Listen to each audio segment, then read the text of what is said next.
Hello, welcome to Gus McDoll Strategy and Tactics, and thank you to our subscribers.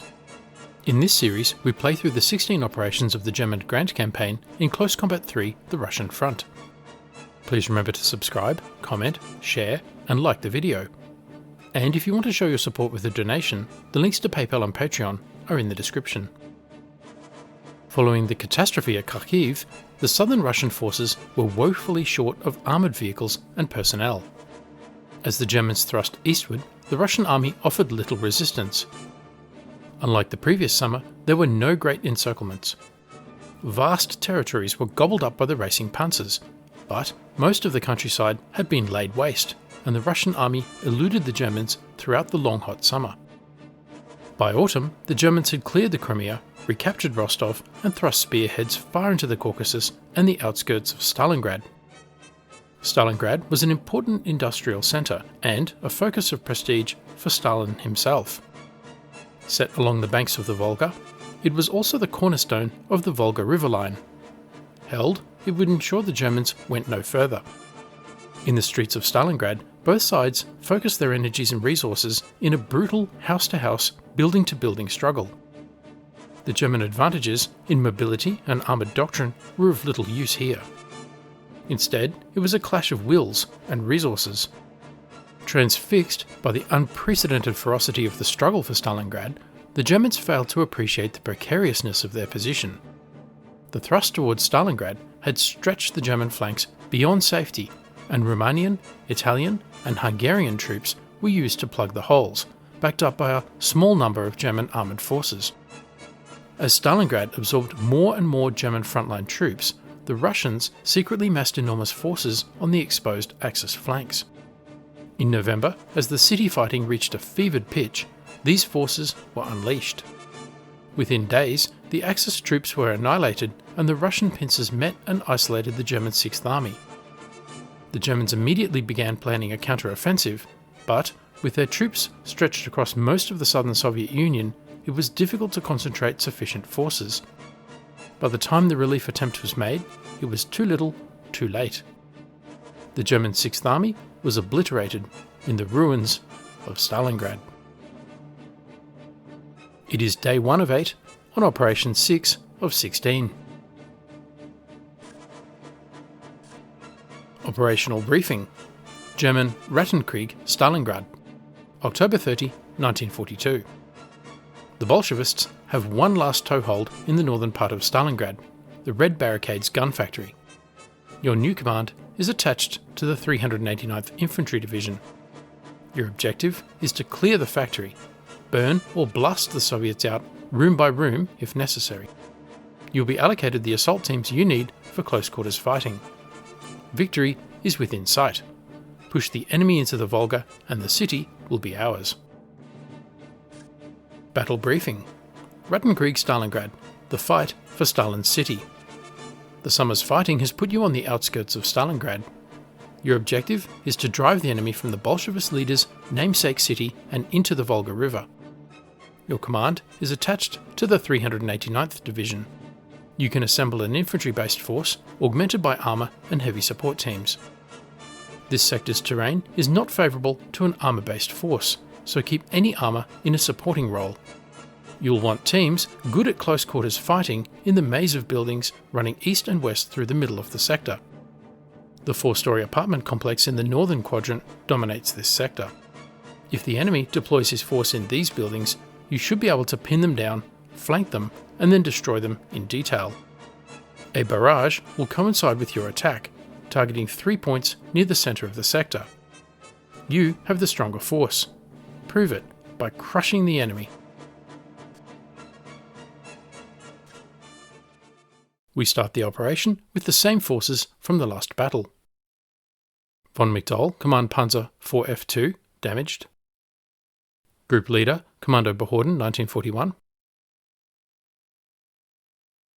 Heavy Infantry, Sturmgrenadier, 1942. Another Heavy Infantry, Sturmgrenadier, 1942. Machine Gun Infantry, Maschinengewehr 42. Medium Tank, Panzer 3H. Medium Tank, Panzer 4D. heavy anti-tank gun 8.8cm flak 36, another 8.8cm gun, anti-tank carrier Sonderkraftfahrzeug 251x10 with a 3.7cm pack, another anti-tank carrier, and a medium mortar 8cm Granatwerfer. We have 2 slots available and 50 requisition points remaining. First, let's repair von McDowell's Command Panzer 4F2. Next, we're about to commence urban combat in Stalingrad, so I want more infantry, specifically more heavily armed shock troops. I want troops with automatic weapons and high rates of fire. These are not available from regular forces. Let's look at elite forces. Here we go. Shock troops, Fallschirmjäger Sturmgrenadier 1942. Use heavy infantry where you need maximum infantry firepower. Position them to lead frontal or flanking assaults on enemy strongpoints, fight house to house, make counterattacks, or anchor your defence. The team has short-range anti-tank capability. The team is equipped with 4 MP40, 2 German PPSH-41G, 1 German STV-40,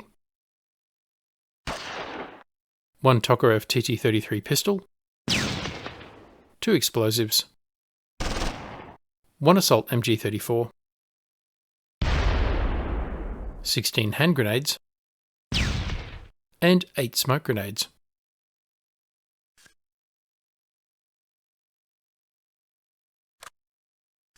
Also another machine gun infantry squad.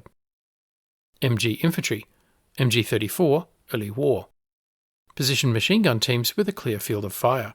Use them to suppress the enemy when you attack, defend key positions, or ambush enemy infantry and light vehicles. Move these teams only when necessary. They are equipped with 1 MP40, 1 MG-34, 1 Walther P38 pistol, 1 Mauser rifle, 5 hand grenades, and a smoke grenade.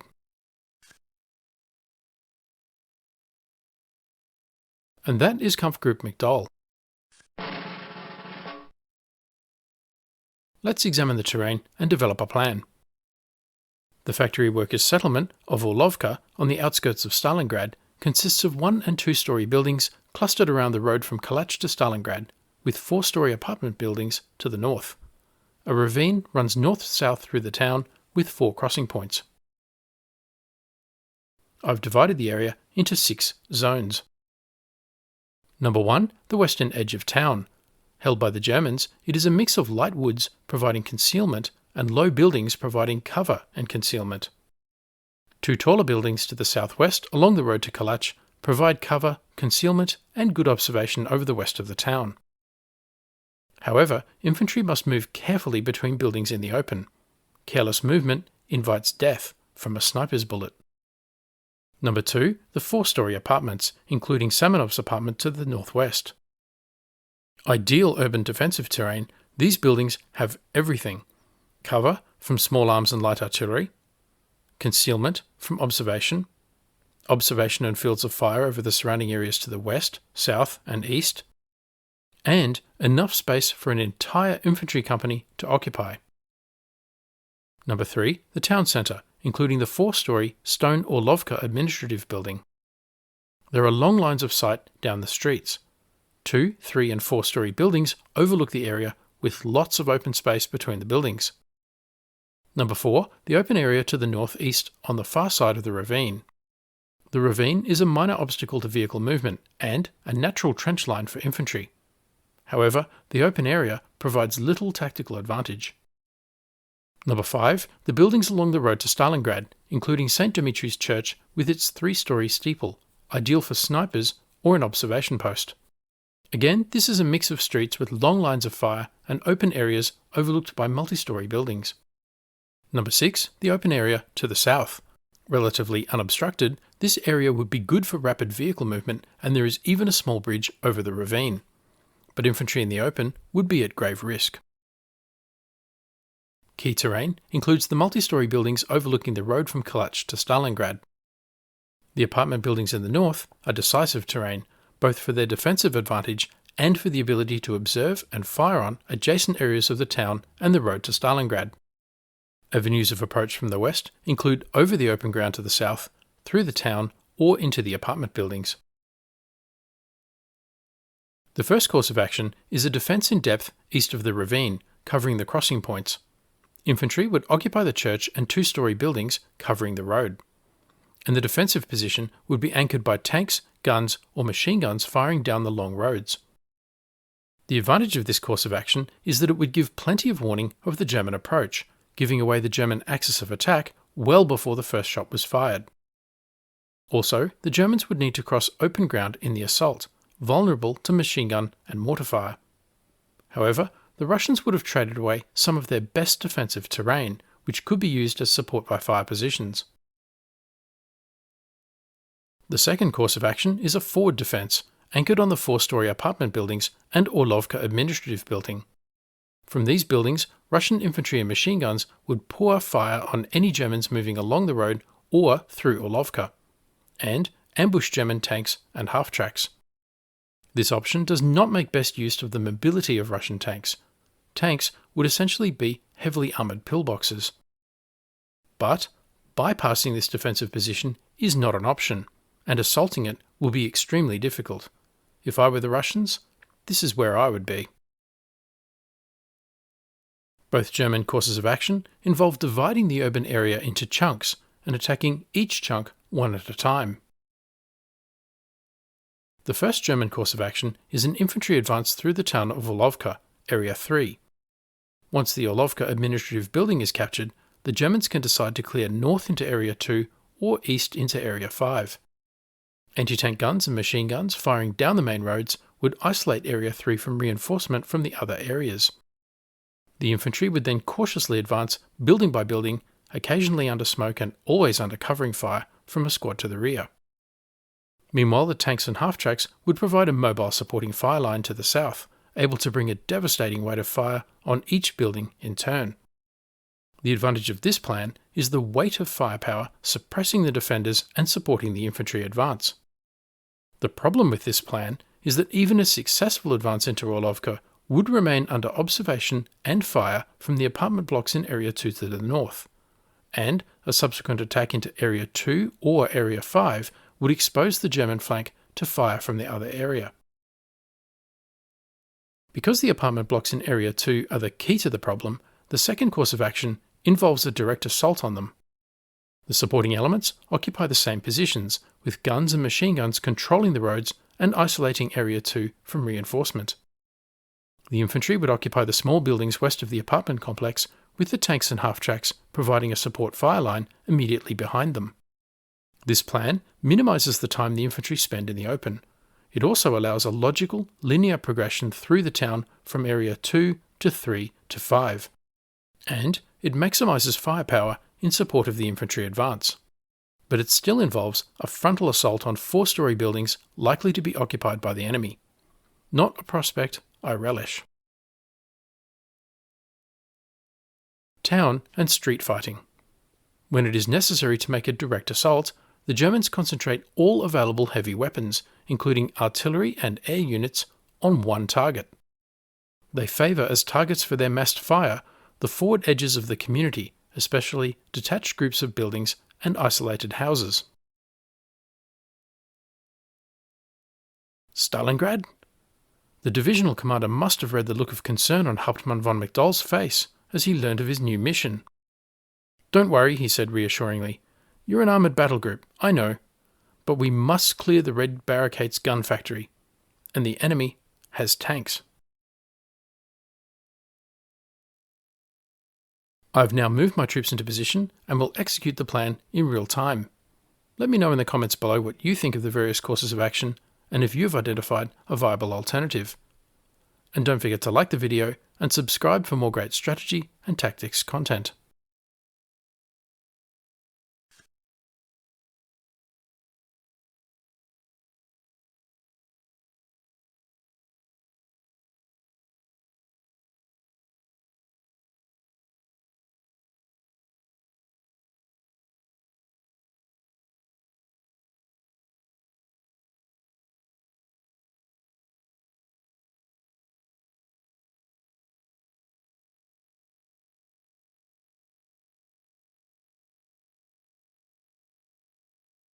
And so we begin.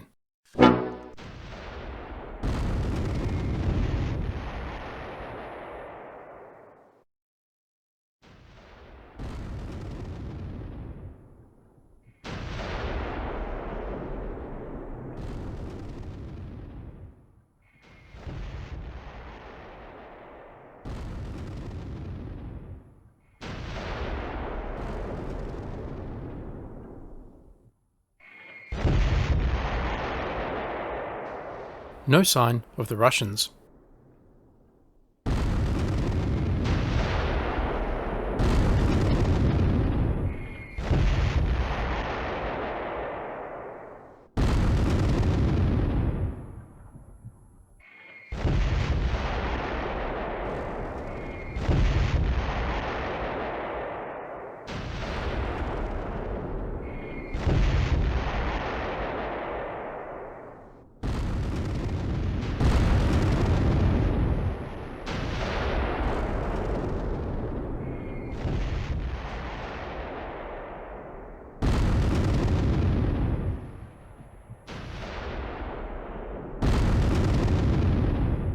An artillery barrage pounds Orlovka.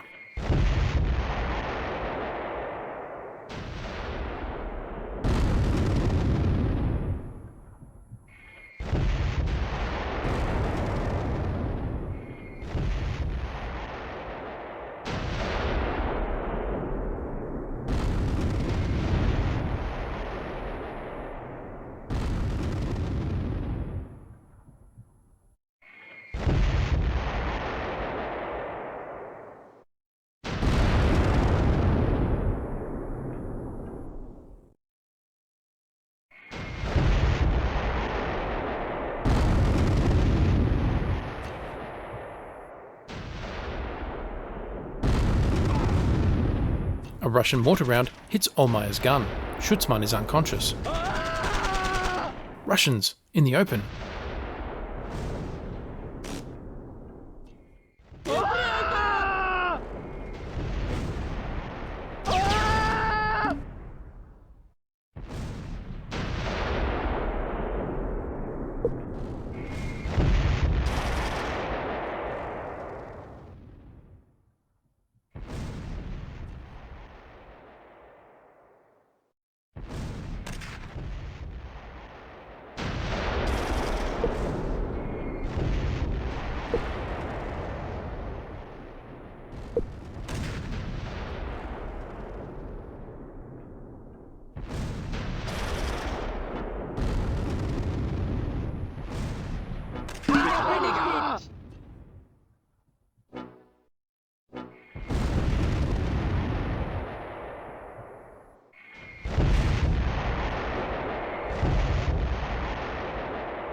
Russian scouts. 2 killed, 1 seriously wounded. But they have done their job and located German forces.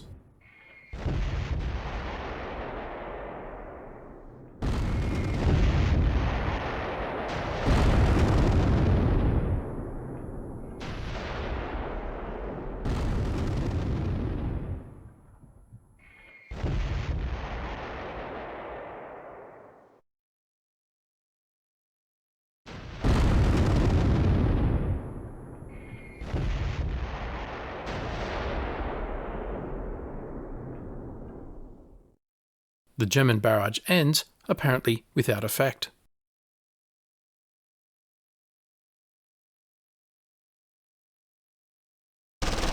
More Russians in the apartment.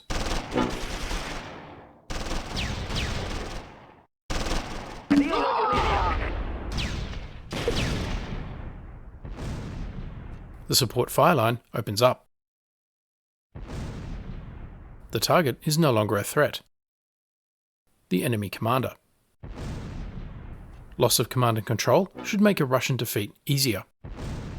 Kretz in Schädel's platoon headquarters has been hit by shrapnel and knocked unconscious. Blood streams down his face as Schädel and Höhnke administer first aid. Knock's Fallschirmjäger Sturmgrenadier now prepared to assault.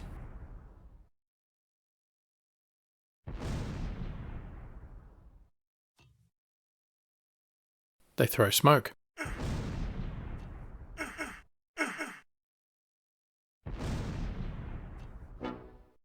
and charge forward. Under cover of the support fire line to their left, and 2 machine guns to their right.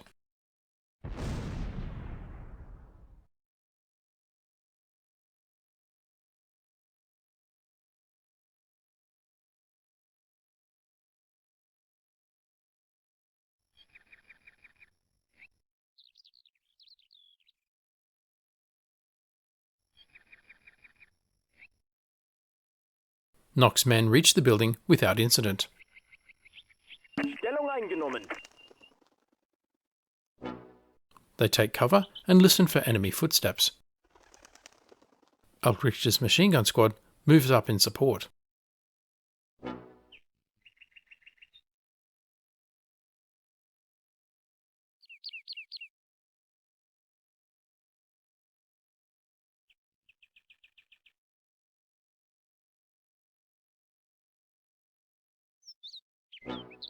Nock's squad cautiously moves forward.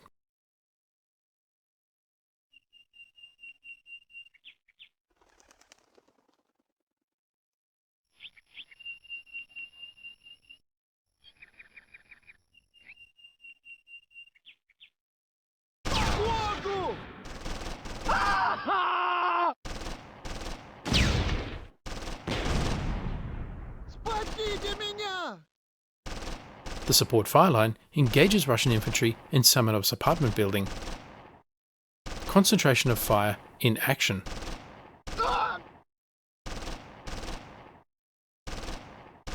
Находимся под огнем!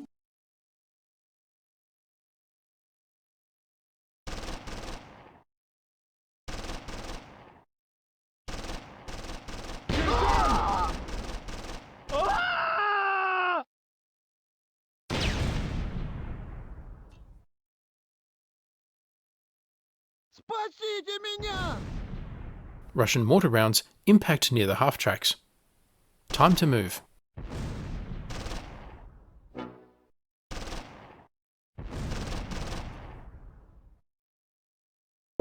Schellenberg advances in support of Nock and out of the impact area.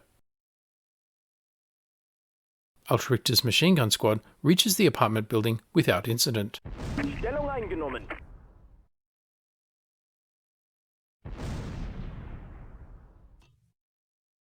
Achtung Panzer! A T-34 engaging Ohlmeyer's gun.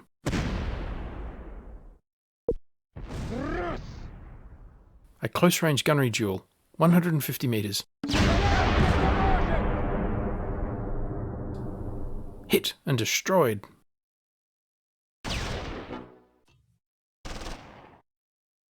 Не высовываться! Controlling the road has isolated the apartment complex from reinforcement by Russian tanks. Nock's squad is in position. And Altrich's machine gun moves to set up a machine gun nest overlooking the other apartment buildings. Schellenberg's half-track is advancing in support. Противник предложил прекращение огня.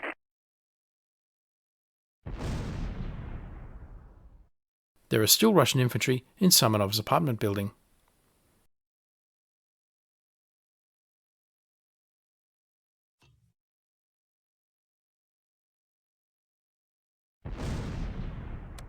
And near the Orlovka administrative building.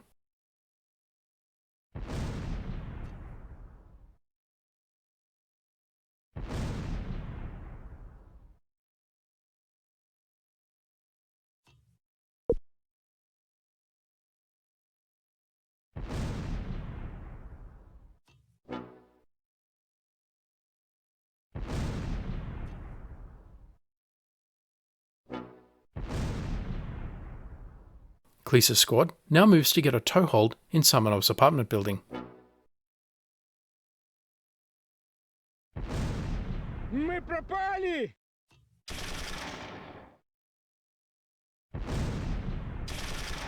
Kanner, in Schellenberg's half-track, is knocked unconscious by the blast of a nearby mortar round.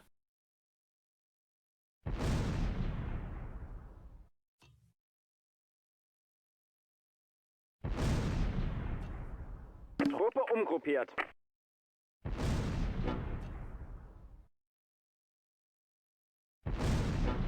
On the German left flank, Ulrich's squad moves up one building closer.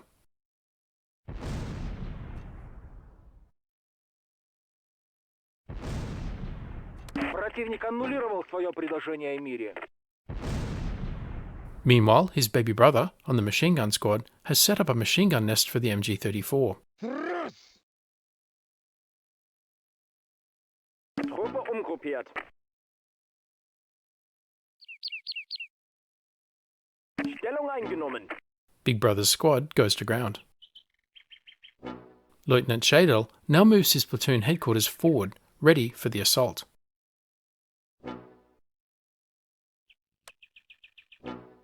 Savanov's apartment building is now isolated from reinforcement.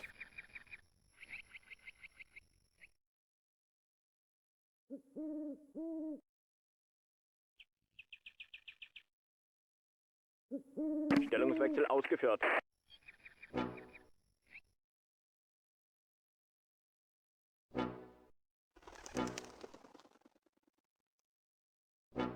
The tanks move up, ready to deliver devastating supporting fire at close range.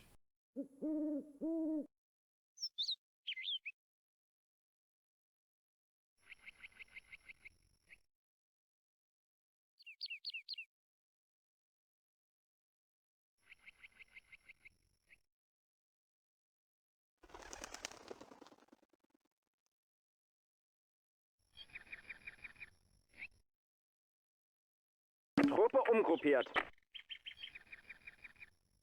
Stellung eingenommen. Stellungswechsel ausgeführt.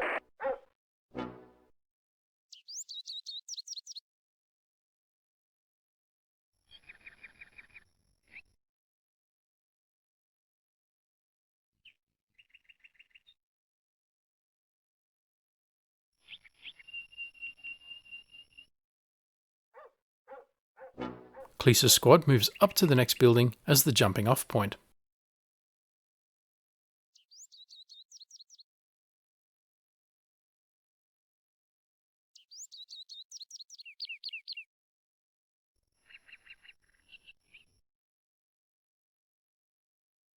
Противник предложил прекращение огня.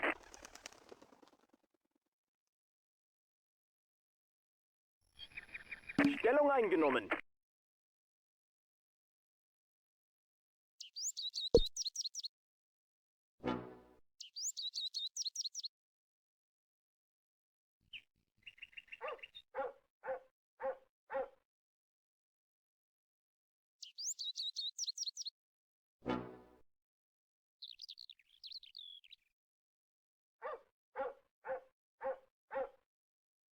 Раз!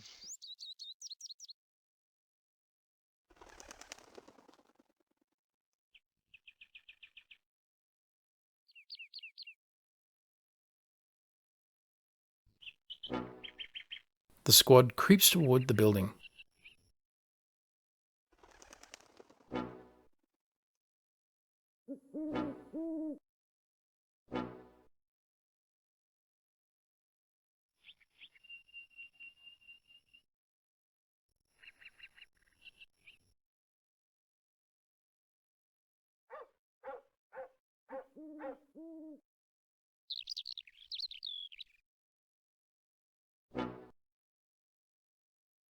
A draw. The battle ended because the Russians fled the battlefield. The Germans gained control of the area and will advance. German losses were 3 seriously wounded in a daylight assault on defended urban terrain. Russian losses were 4 killed, 7 wounded and 3 prisoners, along with a T-34 flame tank destroyed. This draw has all the hallmarks of victory. Let's examine the Kampfgruppe.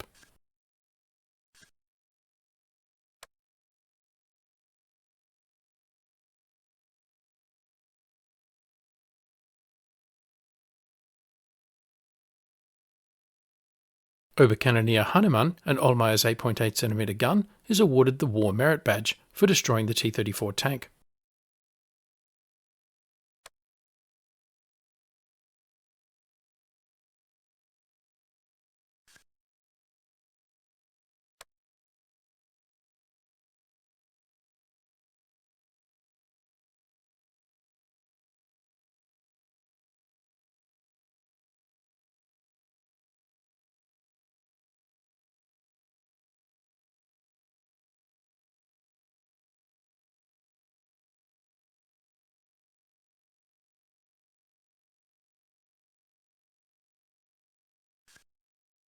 Schutzkretz in Schädel's command team is seriously wounded.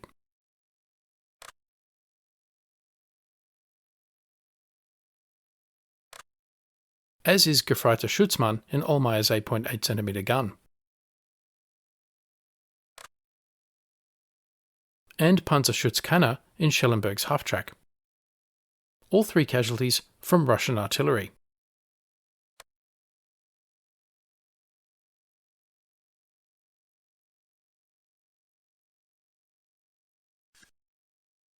So, what did we learn? 2 important lessons relevant to urban combat. First, the role of the support fire line in delivering concentration of fire at the decisive point of the battle.